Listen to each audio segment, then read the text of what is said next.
FIDE grand Swiss के छठे round में तान्या सचदेव जॉर्जिया की नीनो बेतिशवेली से मुकाबला खेलते हुए तान्या ने यहाँ पर किंग जो है उसको b6 पे खेल दिया है। यहाँ पर आप देख सकते हो कि वाइट के पास एक एक्स्ट्रा पॉन है और इसी को रोकना जो है एक यहाँ पर एक चुनौती है। खैर यहाँ पर g4 खेला गया है, b4 खेला गया है, तान्या ने किंग a7 खेल दिया है और यहाँ पर नीनो जो है वो रुक f6 खेलती हुई यहाँ पर तान्या किंग b6 वापस, मतलब कुल मिलाकर के उन्होंने निश्चित कर लिया है कि वो ये जो रैंक है सेकंड रैंक उसको नहीं छोड़ने जो है वो वाली हैं। यहाँ पर तान्या कंटिन्यू करते हुए रुक h8। तो जब तक आपके पास जो है h7 का स्क्वायर कंट्रोल में तब तक कुछ ऐसा खास जो है वो होने नहीं वाला है। रुक g5 खेलते हुए तान्या वापस रुक यहाँ पर h7। तान्या की तरफ से लगातार रिपीटेशन हो रहे हैं किंग के रुक के, बट नीनो ज़रूर यहाँ पर जीतने की कोशिश जो है वो पूरी की पूरी यहाँ पर करने वाली हैं। यहाँ पर रुक उन्होंने g8 लेकर के आई है।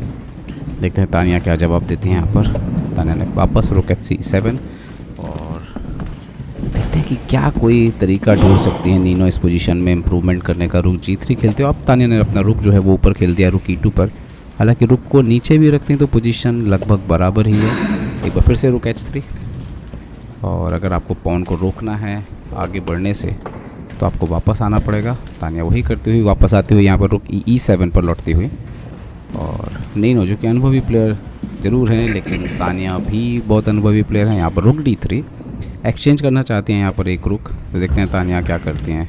अवॉइड करते हुए एक्सचेंज रुक c7 यहाँ पर और रुक g6। बट लगातार जब आप पेसिव खेलते हैं तो आपसे गलतियाँ भी होती हैं। रुक h7 और तान्या जो है वो आक्रामक खिलाड़ी हैं तो बहुत ज़्यादा पेसिव तो वो खेलेंगी नहीं। रुक d3 और यहाँ पर एक्सचेंज करने की तैयारी है उनके अपोनेंट की। तान्या ने रुक को जो है h8 पे खींच दिया है। लेट्स सी और क्या यहाँ पर रुक g7 एक चाल आ सकती है या कुछ और खेलेंगी यहाँ पर नीनो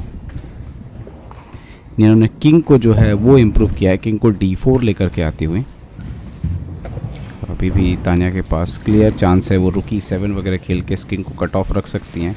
ये भी एक आइडिया जो है वो हो सकता है। खैर ओके तान्या यहाँ पर रुक h7 जाती है तो यहाँ पर एक बात लग रही है कि अब शायद यहाँ पर एक्सचेंज के चांसेस जो है वो काफ़ी बन सकते हैं। रुक h3 और डेफिनेटली आने वाले समय में रुक g2 का जो है यहाँ पर एक रुक g7 का एक थ्रेट है। यहाँ पर किंग जी का तान्या ने एक चाल डिसाइड की है किंग b5 और यहाँ पर शायद तान्या का आइडिया ये है कि ये पॉन ले लिया जाए और एक रुक शायद एक्सचेंज कर दिया जाए। यहाँ पर रुक g7 Tanya king into g5 यहाँ पे मारती हुई, किंग इंटू b4 यहाँ पे मारती हुई सॉरी। और आई थिंक अब रुक इंटू h7 और रुक इंटू h7 यहाँ पर एक नॉर्मल मूव है जो कि नीनो ज़रूर ट्राई करना चाहेंगे। लेकिन वही बात है कि आप यहाँ पर ये एक्सचेंज करेंगे अपने किंग को यहाँ पे आप पास ला सकते हैं और लेकिन तान्या के जो पॉन है वो वहाँ पर डेंजरस होने लग जाएंगे। तो रुक इंटू h7 रुक इंटू h7 मैच लगभग ये बराबर ही है। यहाँ पर कोई गलती गुंजाइश नहीं दिखती है। किंग यहाँ पर e5 खेल दिया है यहाँ पर और अब बहुत ही खास है तान्या के लिए कि ये पॉन आपको बढ़ने होंगे लगातार। ओके तान्या a5 खेलते हुए जो कि बिल्कुल सही चाल यहाँ पर किंग f6 लेकर आ गई हैं यहाँ पर नीनो। तान्या ने वापस b5 खेल दिया बिल्कुल सही खेलती हुई किंग g6। अब जब तक रुक को आप रोक सकते हैं पॉन को क्वीन बनने से, रुक के बदले आपको देना होगा पॉन अल्टीमेटली और ये पॉन जो है वो आपको मैच जो है वो आपका इक्वल करा देंगे कम से कम। किंग g7 तान्या यहाँ पर रुक d8 खेलते हुए नाउ h7 बढ़ दिया यहाँ पर नीनो ने। ये बहुत ही इम्पोर्टेंट मोमेंट है। ये चेक दिया है रुक d7 उन्होंने। किंग f6 वापस नीचे आना पड़ेगा रुक d8 और यहाँ पर रुक g3 खेला है। यहाँ पर अभी रुक g8 का थ्रेट है यहाँ पे फाइनली। तो तान्या ने यहाँ पे रुक d6 खेला है and king g7 one more time रुक d8 आई थिंक सही चाल वही होगी क्या। और आप कुछ रुक d7 रुक d7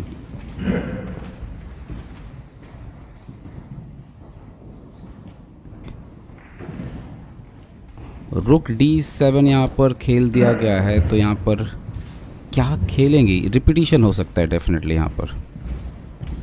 king h6 king h8 पे तो वापस चेक है। यहाँ पर किंग h6 और रुक d8 खेलना होगा मेरे ख्याल से फोर्स है वहाँ पर। रुक D8 आपको खेल के पोजीशन को होल्ड करना ही होगा और कोई चाल नहीं है वहाँ पर। यस, रुक D8। और अब आपका वही आइडिया, ये पॉन बढ़ना आप चालू करिए और मैच को जीतिए। और रुक F3 यहाँ पर। ख्याल से पॉन को लगातार बढ़ना चाहिए, चाहे आप C5 खेलें। C5 बहुत ज़रूरी है, लेकिन खैर तानिया ने यहाँ पे A4 खेला है। Still this is very very important position. और यहाँ पर किंग G7, तानिया ने रुक D7 चेक दिया यहाँ पर। ये D7 चेक देने की ज़रूरत नहीं थी, उनको कंटिन्यूसली C5 खेलना था। तानिया ने रुक D7 खेला और यहाँ पर नीनो ने किंग को G8 खेल दिया। और यहाँ पर अब आपको मारना पड़ेगा वो पॉन, अदरवाइज़ रुक F7। और यहाँ पर पॉन मारते हुए किंग जो है वो H7 पे आते हुए, लेकिन अभी तक ये पॉन आगे नहीं बढ़े हैं, तो यहाँ पर देर हो चुकी है काले को, मुझे ऐसा लगता है। तानिया ने यहाँ पे गलती कर दी और ये जो वाइट का किंग है वो जल्दी से जो है वो पॉन के नज़दीक जो है वो पहुँच जाएगा। ओके, किंग C4 यहाँ पर खेलते हुए तानिया, लेकिन मुझे लग रहा है कि पॉन आगे नहीं बढ़ पाएंगे। अब किंग पास आ जाएगा। किंग G6, काफ़ी देर हो गई, पॉन को आप जल्दी ही पहले ही पुश हो जाना चाहिए था। यहाँ पर B4, किंग और पास आते हुए, और पूरी तरह से रुक डाउन है तानिया यहाँ पर। और ये पोजीशन तो विन करना अब ऑलमोस्ट इम्पॉसिबल हो रहा है। उन्होंने पॉन एक्सचेंज करने के लिए चला है, बट इवन BA3 मार देते हैं। BA3 मार दिया है यहाँ पर। तानिया B3 चलें या मारें, ये पोजीशन अब लॉस है। तानिया ने पॉन को पुश किया यहाँ पर B3 पे, लेकिन किंग जो है वो अभी भी और नज़दीक जो है पहुँच जाएगा। ओके, यहाँ पर रुक F4 चेक, और ये तो मुश्किल वाली बाजी हो गई क्योंकि किंग C3 और अब दूसरा पॉन आगे बढ़ते हुए यहाँ पर, और ये पॉन अब नहीं रुकने वाला है। बहुत देर हो गई। C वाला पॉन, ये पॉन काफ़ी पहले ही ऊपर आ जाना चाहिए था। तो याद रखिए दोस्तों, अगर आप रुक सेक्रीफाइस करके अपने पॉन के भरोसे जो है इस तरह का एंड गेम खेल रहे हैं, तो आपके पॉन का स्थिति जो है वो कहाँ पे पहुँच गई है बहुत इंपॉर्टेंट है। अगर पॉन ज़्यादा पीछे रह गई तो आप जीता हुआ मैच या ड्रॉ मैच भी आपके हाथ से जा सकता है। और ये अतिरिक्त पॉन जो है अब नीनो के लिए विनिंग पोजीशन जो है वो लेकर के आ चुकी है। तानिया अभी भी C4 खेल सकते हैं डेफिनेटली, और C4 खेला भी उन्होंने, बट यहाँ पे समस्या ये है कि ये जो वाइट का क्वीन है वो जल्दी बनेगा और उनका जो क्वीन है वो क्वीन रह जाएगा यहाँ पे। ये 6 B2 पे रुक पीछे चला जाएगा, रुक F1 चला जाएगा और क्वीन भी बन जाएगा, और आपका क्वीन जो है वो नहीं बन पाएगा। तो नीनो के हाथ ये एक बड़ी जीत आ चुकी है। तानिया से एक बड़ी गलती हुई है, और अगर वो यहाँ पे B2 बढ़ते भी हैं तो रुक F1 के बाद आपका क्वीन बनने, रुक B2 खेला गया है और रुक F1 भी जो है यहाँ पे खेल दिया गया है। अभी किंग C2 भी आप खेलो तो A7 आ रहा है और आपका क्वीन बनने में टाइम है, और उतने में तो क्वीन जो है वो बिशप का पॉन है, वो तो क्वीन वापस आ जाएगा। तानिया किंग C2 खेलते हुए यहाँ पर, और इन्होंने A7 बढ़ दिया है, और इसके साथ ही मुझे लगता है कि ये खेल जो है ऑलमोस्ट अब समाप्त हो चुका है। और तानिया से एक बड़ी गलती हुई है, और वो जो गलती हुई वो यहाँ पे हार मानी उन्होंने। मैं आपको दिखाता हूँ कि जो गलती हुई वो एक्चुअली में कहाँ पे हुई तानिया से गलती।